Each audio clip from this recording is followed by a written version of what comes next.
Welcome back to the Razor Sharp Report. We're going to do today a video that is just going to capture my reaction to this new banking crisis as well as some notable reactions out there.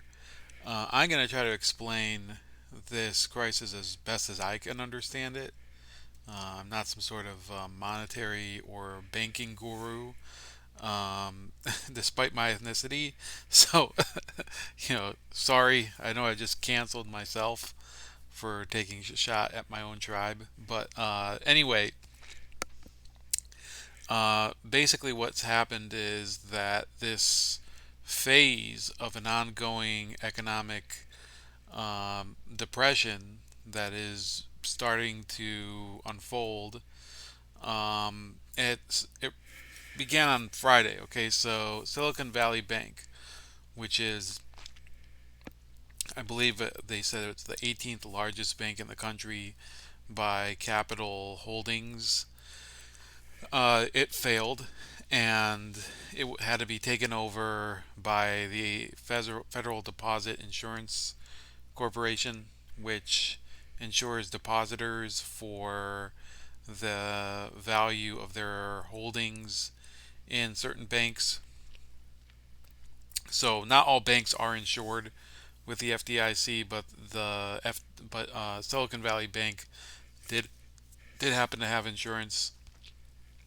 But the catch is that because Silicon Valley Bank largely caters to tech entrepreneurs and people associated with that industry, so a very large portion of the depositors there have accounts well in excess of $250,000. So this was a major problem for them. And from what I understand, it was $200 billion plus of assets under management at Silicon Valley Bank.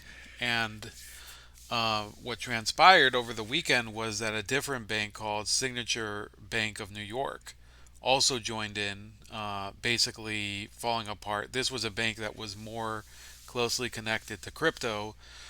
And let's throw in that last week there was this one bank called Silvergate that actually was basically rendered insolvent. So Silvergate collapsed last week, and uh, I'll actually go through some of these major tickers that have gone really far down. Um, so, one company that has collapsed in after hours trading is called GitLab. And I don't know whether they're connected to GitHub, but which I think is this. Um,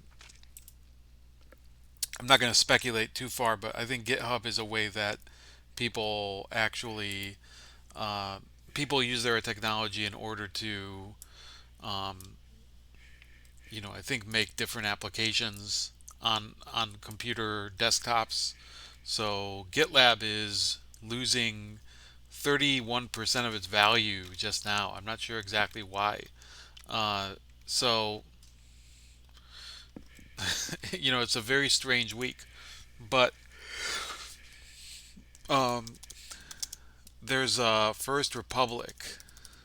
I think that's what they're called. Yeah. So they lost 60% of their value, and they're down 73% in the past 5 days. So that's a big bank that's not necessarily of the same type as um, as Silicon Valley Bank. You have PNC Bank, which is more in the Pittsburgh area. They have branches where I live, and basically they saw a significant dip over Monday, so that about 5% losses, and then uh,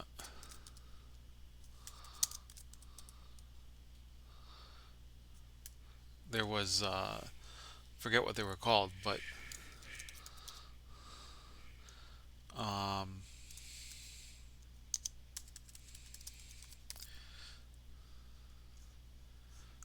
think there were, yeah. But anyway, there were a lot of banks that basically saw their their fortunes simply melt away yesterday, and you can see a lot of red ink that is coming up.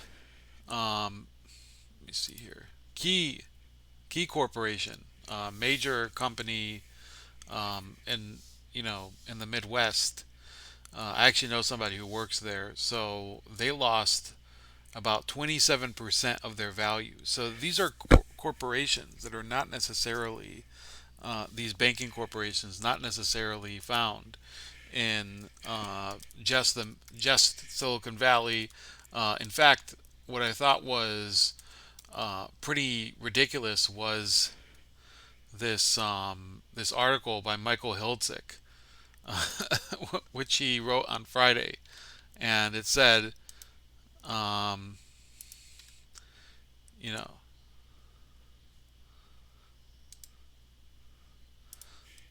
it said this. So sorry if this is a bit stream of conscience like, but I should have pulled this up earlier.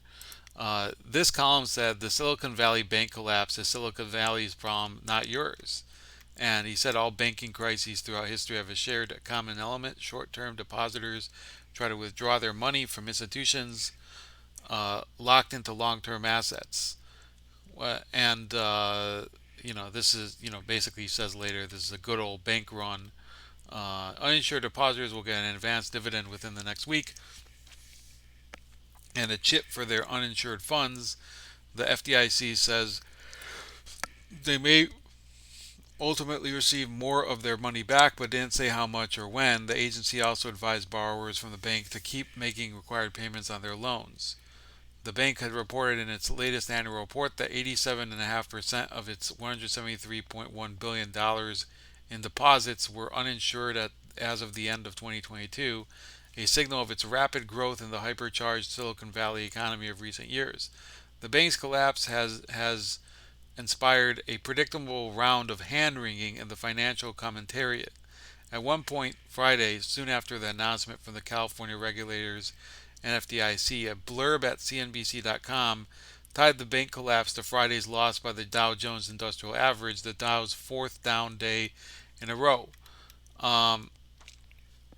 And then he goes on to claim that, well, it doesn't have much to do with the Dow going down on Friday because that had more to do with the robust jobs report, according to whatever standard you want to believe. Um, they were trying to say basically, in reality, this Michael Hiltzik says this had nothing to do with the bad market day on Friday. Well, look, so he's trying to say in this article, which was on Friday, that this has nothing to do with the rest of America. And uh, then it says, column with demands for a bank bailout, Silicon Valley shows its small government mantra was just a prose. Demands by the tech industry's most vocal libertarians for a government bailout of Silicon Valley call to mind the old saw.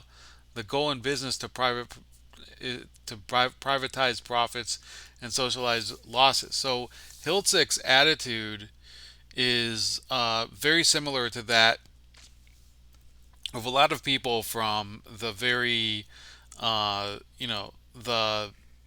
Starbucks class leftists, right? People like this who will also they'll talk about how awful Starbucks is because they bust unions. By the way, I personally hate Starbucks, but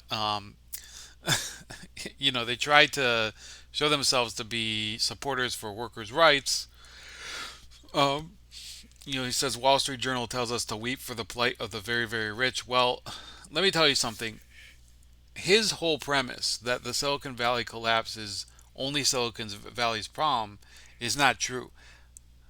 The collapse of that bank can potentially lead, and it has already led to a big crisis for many other banks. For like I said, for First Republic Bank, you already had another bank that literally failed. Um, you know, so banks bank trading halted Monday. Let me see. There were several bank trades that were. Here we go. So this was only 10 hours ago. So his whole premise was completely ridiculous. It just didn't. Um, it didn't pan out. So here's the one that I was looking for. Pac West Bancorp was down 21% at the close of the day. Now, Pac West. Let me show you. So that was just today. Um, so they went down to 975 just today, Monday, which, some of you will be watching this Tuesday. But in reality, they've gone down by more than 60% in 5 days. So that is a bank that's basically collapsed. You also have Western Alliance Bank, which was down 47%. You had Zions Bank Corporation, which was down 26%. You had Metropolitan Bank Holding Corporation, so they're down 44%. Regions Financial down 7% at the close of the day. Comerica, well-known bank, down 27. So I could keep going on and on, but these banks are basically and Huntington Bank down here 17%. Magyar Bank, I'm assuming has ties to Hungary, down 6%.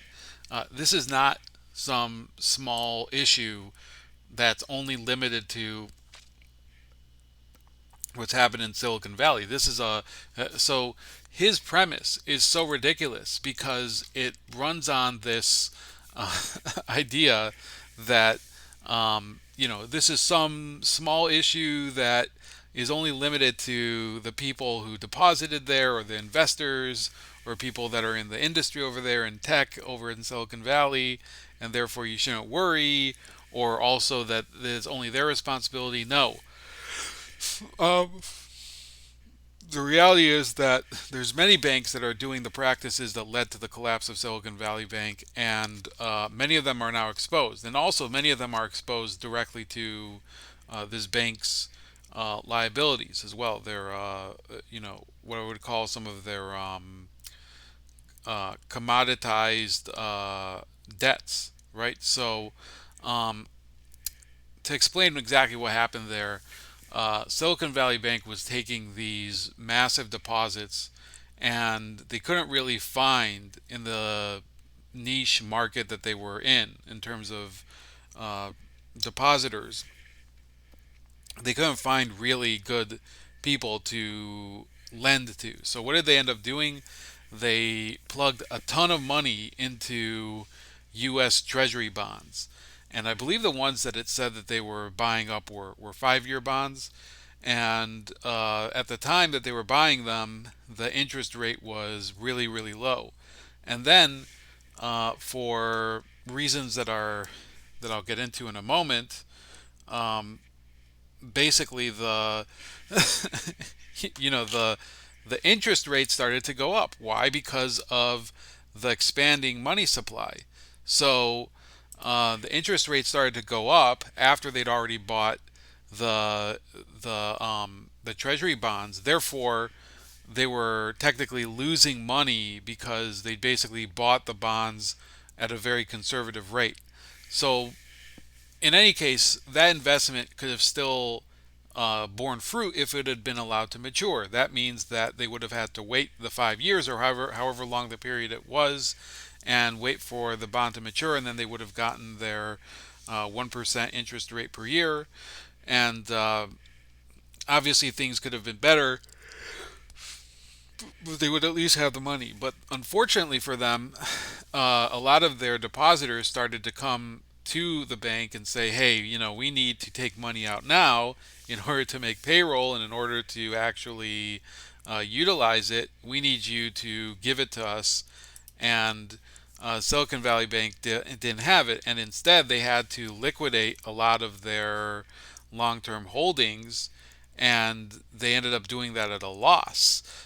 So, uh, ultimately, they did not have the money to give to all their clients, and the clients began to basically say, you know what, I'm afraid that this bank might not have all my money. And then they started to try to withdraw all of their money, and that's when the bank run happened, and the bank basically had to be taken over. Now, when you uh, when you realize, okay, what's going on here now is there's a blame game that's going on, not just for Silicon Valley Bank, but for a lot of these other banks that are going through these liquidity crises. And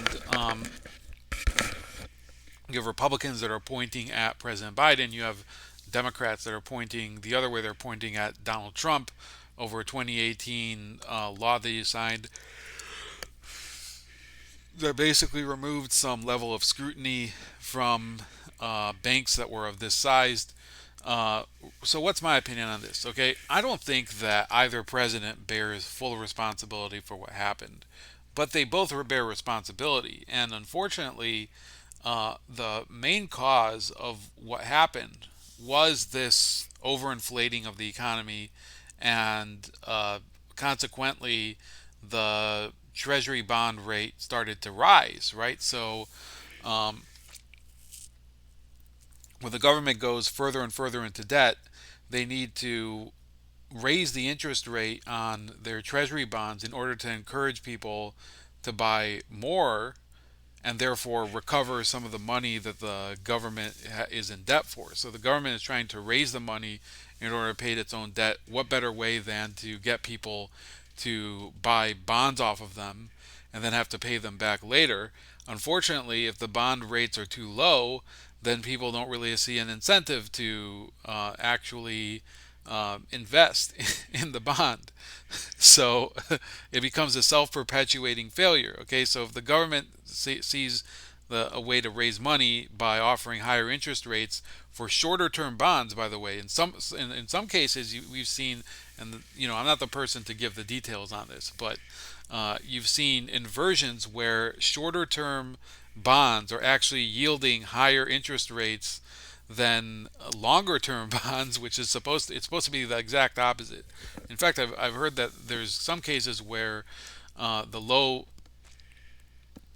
the more normally low interest 1 year treasury bond actually is yielding higher than the 10-year treasury bond. So basically this means that the government has to pay back more money at higher interest than, for a shorter period of time than they would for a long-term bond. So the government has to, and the Federal Reserve can only hold on to the money for much, much less time. So basically, this has become, a dog chasing its tail. The Federal Reserve has therefore,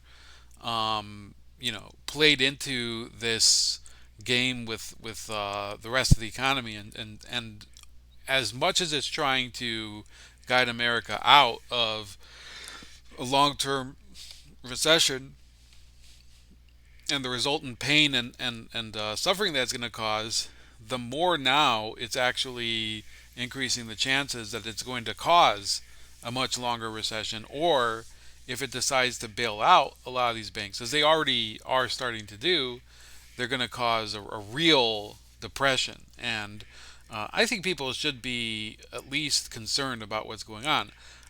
Look, I'm not the type of person that wants to sow panic in your life, but these are things that you ignore at your own peril. And one thing that I try to do is sort of get the perspective of different people as to why this happened. Now, I don't know if any of these people have the solution, and damned if they've actually said it. But here's some of the reactions I've seen, um, and I've tried to collect them. We'll go and look at some raw. But here's one that I really liked. It said, when somebody asks me to explain the bank collapse in layman's terms. So this from the Monopoly directions. It says some players think the bank is bankrupt if it runs out of money. the bank never goes bankrupt, to continue playing, use slips of paper to keep track of each player's banking transactions until the bank has enough paper money to operate again. The banker may also issue, excuse me, they may also issue new money slips on slips of ordinary paper. So this is basically, it's kind of a joke, but it's not a joke because yeah, the government could conceivably try to issue more funny money in order to make good, and that's not going to have any deleterious effect on the economy at all, right? So yeah, there's a lot we have to watch out for here. Now, this is a clip I would not usually play, but for the fact that I already have a strike on YouTube, so this video probably will not be able to go up on YouTube. And even if it does go up on YouTube and it gets taken down, I don't care at this point because I can't take YouTube's BS anymore. But here we go. This from South Do Park. I really have to do this, Dad? Stan, now more than ever, you need to understand the importance of saving money. But Grandma said I could use this money to buy whatever I want. Okay, next please. Go on, Stanley. How can I help you, young man? I got a $100 check from my grandma, and my dad said I need to put it in the bank so it can grow over the years.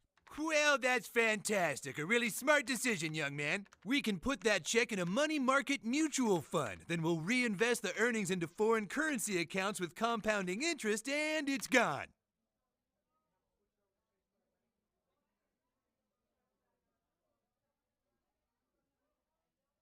What? It's gone. It's all gone. What's all gone? The money in your account, it didn't do too well. It's gone. What do you mean? I have $100. Not anymore, you don't. Poof. Well, what can I do to get back I'm sorry, sir, but this line is for bank members only. I just opened an account. Do you have any money invested with this bank? No, you just lost it all. Then please stand aside for people who actually have money with us. Next, please. Hey! Hello, Mrs. Farnickle. Basically, you get the point. So these banks are playing fast and loose with people's money, so I don't let them off the hook either. Look, I mean, I think they're victims of, in the limited sense of the circumstances that we've created as a nation, where people have come to depend on government largesse for all their needs, whether it's for shelter, the government does a lot of housing subsidies, or for healthcare subsidies, or for food subsidies.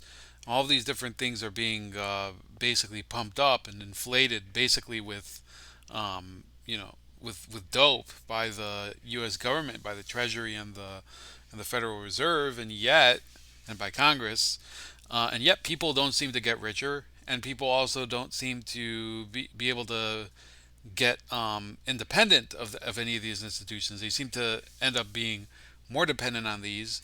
And at the end of the day, the system comes crashing down because you're not going to see actors behave responsibly if there's no consequences. And by the way, so the solution that's being cooked up is some sort of convoluted bailout. Now, the government's not calling it a bailout, but effectively is. You're going to have the government basically guarantee the deposits of the bank's depositors, and they're going to have access to it. So Biden is trying to say, well, the banks are going to have to pay for the money to be made whole through their fees or something like that. But ultimately, these are all going to end up coming from the public treasury, right? People are going, the debt has been socialized, it's been nationalized, and the rest of the country is going to be paying in order to make the depositors whole. On the other hand, people who are bondholders of the bank, right, so they hold the bank's bonds, or people who are investors, so they hold equity shares in the bank, they've already lost. Their fortune has been completely caved. It's caved and fallen apart. So these issues are things that cannot be fixed to make everyone happy. Um, Here's some more reactions that I wanted to look at. So you had the South Park one. You had this one. Hold on, I'm not here to answer questions. I'm just here because I'm a black lesbian, referring to Corinne Jean Pierre. She must really be having a miserable day. Um, and then this person says companies and institutions that need to be bailed out by the government when they fail should be owned by the government. You can't privatize the profit and socialize the losses. So there's a lot of people who are taking that attitude and saying this is all because of, you know, these reckless capitalists who all they care about is their greed and and trying to make more money or whatever. If you really think about it, what Silicon Valley Bank did in terms of their long-term investment in bonds is not the riskiest investment, right? There are reports out there, and I haven't seen many details about it, but I have no reason to doubt them that they've also invested in mortgage-backed securities. So that would actually be very critical, something that would be almost unforgivable, right? Because mortgage-backed securities were actually the type of investment vehicle that led to the crash of 2007 and 2008.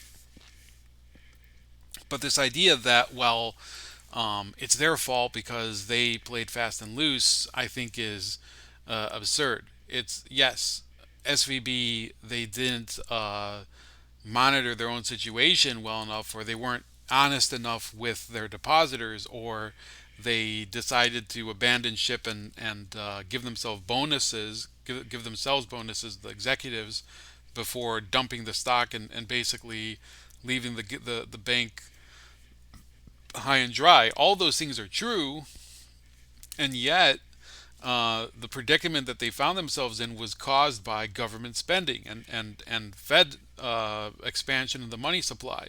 And now, because interest rates have gone higher and therefore bond yields are getting higher, the banks are getting basically strangled by the Fed that previously they had made so much money from. When the interest rates were low, these banks were able to issue much lower interest loans. They were also able to, um, they weren't selling bonds as much. In fact, they were investing in bonds because there were simply not that many, uh, you know, not that many things besides that a bank could invest in. I believe that commercial banks and investment banks have to still be separate. I'm not sure whether they're allowed to do both. Um, let's see here. People are now talking about the rise of Bitcoin, and Bitcoin did rise today, but I don't really think it's going to end up um, actually, uh, you know, you know, being a real sustainable rise because Bitcoin is it's the infrastructure behind it is really starting to fall apart, and a lot of these businesses that have failed. So Signature Bank, one of the other banks that failed the other day on Sunday, they failed and they had a lot of investments in crypto. They were a very crypto centered bank, and people are thinking, oh, well, now people are going to abandon fiat currency because they're going to go to crypto. I think are dreaming. In fact, I would say, um, there's been a big rise in gold too. There's been a rise in silver. So people that are thinking crypto is going to be the answer when crypto has so often been involved in causing the problem, because you have a lot of these banks, not just Signature, by the way. You'll remember FTC. You'll also remember that Silvergate, which recently collapsed. You have Circle, which was an investor, and I think they were actually a depositor in SVB. Um, they're all very heavily involved in crypto. Um, and now people are also saying, well, it's because of trade deregulation and bank deregulation. So let's get into that a little bit. Bernie Sanders says, so this is his statement on Silicon Valley Bank. So it says here, Let's be clear, the failure of Silicon Valley Bank is a direct result of an absurd 2018 bank deregulation bill signed by Donald Trump that I strongly oppose. 5 years ago, the Republican director of the Congressional Budget Office released a report finding that this legislation would increase the likelihood that a large financial firm with assets of between 100 and 250 billion dollars would fail. Unfortunately, that is precisely what happened during the debate over the legislation. I said, our memory is so short that we learned nothing from the 2008 Wall Street crash. So what he's trying to say is, so here he says at the bottom, let's have the courage to stand up to Wall Street, repeal the disastrous 2018 bank um, deregulation law, break up too big to fail banks, and address the needs of working families, not the risky bets of vulture capitalists. And before that, he said, now is not the time for U.S. taxpayers to bail out Silicon Valley Bank. Now, I'll give Bernie Sanders credit for at least saying that they should not bail out the bank. But it's very easy for him to say it because he has no say. As the head of the Senate Banking Committee, if he really wanted to, make this statement and put some teeth behind it, he would propose a bill that would prohibit the Treasury and the Federal Reserve from bailing out Silicon Valley Bank. But because he's such a weasel and he doesn't have even balls the size of little peas, uh, he's not saying that. He's just saying, well, now is not the time for U.S. taxpayers to bail out Silicon Valley Bank. Well, President Biden is going to bail them out. He's just not going to call it that. And Bernie Sanders is going to let him do it, and he's going to scowl and make a show about having a problem with it, when in reality he knows that nobody within the Democratic Party even asks him whether they should do something. They basically treat him as some sort of little mascot and put him out there in front of the press whenever they want to throw red meat to the progressives who don't know any better and think that what they're doing is they're sticking it to the rich and the well off and the greedy capitalist or whatever. But in reality, he's doing nothing for them. He's basically, this is sheepdogging. Um, and while he's correct in saying that the solution is not to bail out the bank, he's also not really doing much about it. And instead he's passing the buck. He's saying that it's Trump's fault when in reality, the banking conditions would be fine if we had an economy based on sound money and responsible spending, which it hasn't been in my lifetime. And it hasn't been that way because of people like Bernie Sanders. But Donald Trump too. Definitely say he bears some responsibility for his profligate spending and the way that he always tried to say, well, we have to fund the military. Well, we have to fund this. We can't touch Social Security. We can't touch Medicare. Well, guess what? Whether you cloak the policy in blue or red packaging paper doesn't matter. It's a bad policy. And I don't think that either Sanders or Trump should be let off the hook, and Biden either, right? They've all basically been derelict in their duties because they don't even care at this point. Peter Schiff, who's probably the economist that I follow the most, says it's comical watching CNBC cover this financial crisis as not a single anchor or guest on their network saw it coming. CNBC is unqualified to cover the crisis. Their coverage now that it started is even worse than their coverage during the years they failed to see it coming. Um, Peter Schiff also says anyone who's been waiting for an actual Fed pivot to buy gold or gold mining stocks had better pull the trigger fast. Today's action constitutes a pivot. It's about as close to an engraved invitation from the Fed to buy gold as you'll ever get. Don't press your luck by waiting. Now, let's be clear. Peter Schiff, he wakes up and when he sees his wife, he doesn't say good morning, honey. He says buy gold. That's the only thing he knows how to say. But look, it is kind of a prudent move at this point. I personally don't invest in gold. I invest. I don't have the money for that, but let me just say that I do follow this a lot, and I do act on the advice of some people similar to Peter Schiff, but not quite. Not quite. Thanks to the Fed's bank bailout, now all U.S. bank deposits are at risk. That risk comes not from the bank failure, but from inflation. The value of all bank deposits will fall as inflation socializes the losses. Anyone with savings in a bank should withdraw it fast and buy gold. So that's Peter Schiff again. Look, I think that those are, he's right. Um, you should buy something that's more secure. It doesn't necessarily have to be gold. There's other commodities people can invest in, but I mean, it's not a terrible idea to buy gold in a time like now.